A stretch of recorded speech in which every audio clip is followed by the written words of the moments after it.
You can't, if you put this in a movie, you would not believe it was happening. Will. Yeah, I hope they do. Yeah. So White House Press Secretary Caroline Leavitt is trying to clean up you-know-who's for mixing up Greenland with Iceland at his speech in Davos, saying that his written speech called Greenland a piece of ice. But he clearly did not stick to that script after that. Now, you'll understand after you watch this. So we want a piece of ice for world protection, and they won't give it. They're not there for us on Iceland, that I can tell you. I mean, our stock market took the first dip yesterday because of Iceland.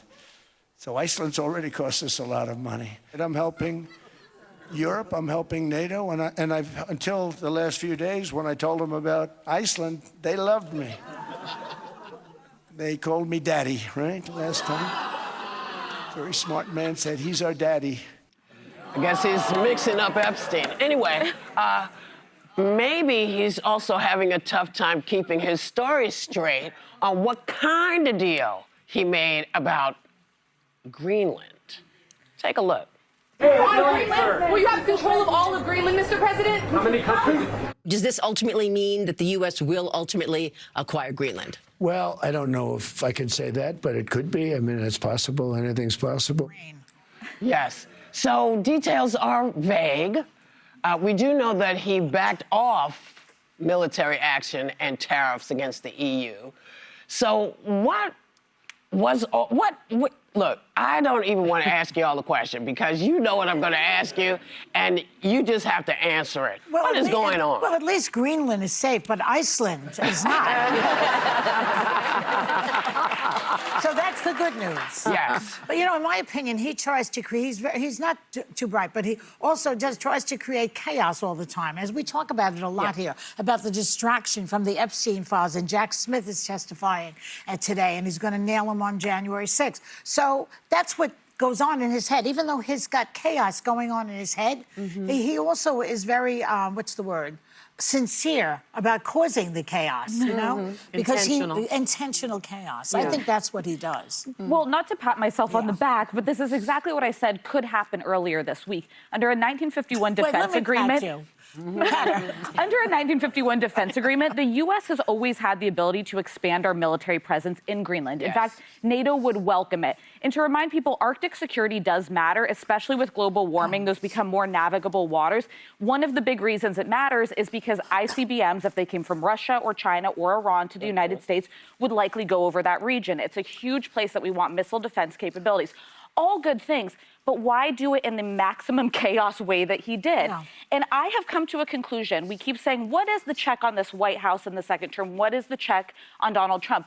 The one answer is the U.S. stock market. That is what he reacts to, the stock market. So if you were following the day that he was announcing all of this and sounded like we were really going to seize all of Greenland, we were going to defy our NATO alliances, the S&P 500 declined 2%, which equates to $750 billion in loss of wealth, which is actually more than the cost but of it's Greenland. Really him. But remarkably, him it's too, more than the cost of Greenland, which is roughly $700 billion.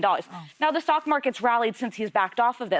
But it is interesting to see that the one thing that kind of gets him to walk away, his tariffs, he starts to roll him back. That's all he cares So follow about. the stock market. Mary Trump, just one second to get this out. Mary Trump, his niece, I was reading her Twitter account or something, and she's talking about how he is not a loved person. He was not loved as a child, you know? And so he worships money or something. Even his children are transactional relationships. I feel sorry for him. Oh, you do? Okay. The poor guy, no one loves him. That's a bit of a... Well, Alyssa, you mentioned, like, why does he do it in this chaotic way? I think we heard all about the military presence and watching those Arctic routes. We knew that part. And as Maggie Haberman was talking about earlier today, Sonny, you were echoing this, we already had those rights. But what he might have worked out in this over-the-top deal, which I'm going to pat myself on the back and said yesterday, when you come in chaotic and crazy, the deal you make seems sane by comparison, if that makes sense. So now, getting the possible People with amnesia. But first right of refusal potentially on those rare minerals, which right now China has an almost monopoly on that market with 90% of what it takes to produce this.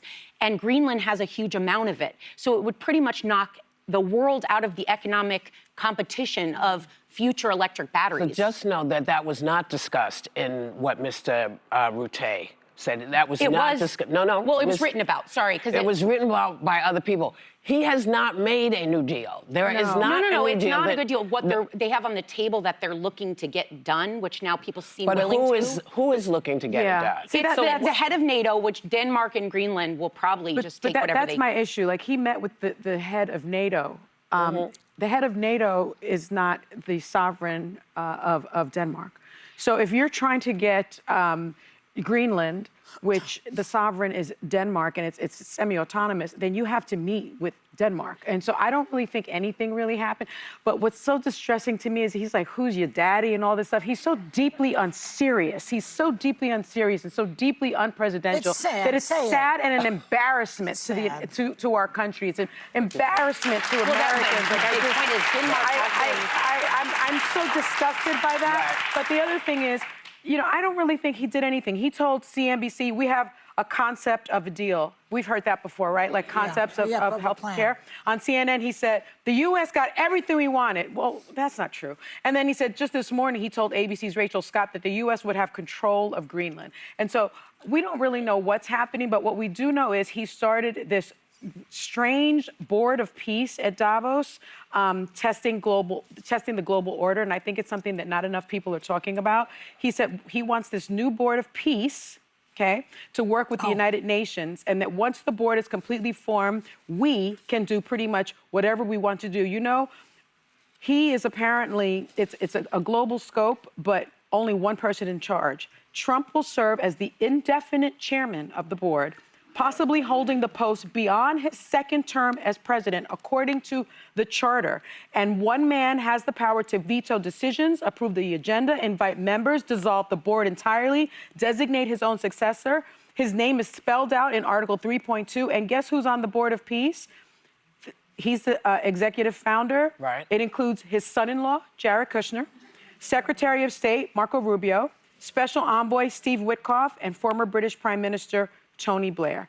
And so we're talking about a new world order here, and I think we really need to be very... The countries. Saudi Arabia, Jordan, Turkey, and the UAE. That's can we get back to the Greenland of it, though, real quick? Of democracy. Countries. Those are the countries. Is there a democracy? My greater point to break it down was it wasn't just the military, it was these minerals. And there's language now around not just the head of NATO, but that Denmark and Greenland will make the deal potentially, giving the United States first right of refusal to those minerals, which would be a big deal. I actually think that we're actually really close to one, and I think in this day and age when we're all just feel like chaos around us, we should take wins where they are. This is a win for NATO. Denmark and Greenland were part of these conversations overseen by the NATO Secretary General. This is what they ultimately wanted. They want a greater U.S. military presence there, but it allows them to maintain their sovereignty. Sovereignty is not part of this deal, despite what we may end up hearing from the White House.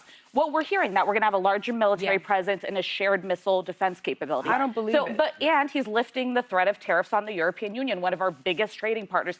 The Europeans stood strong, and he had to fold. Okay. Here's what I think.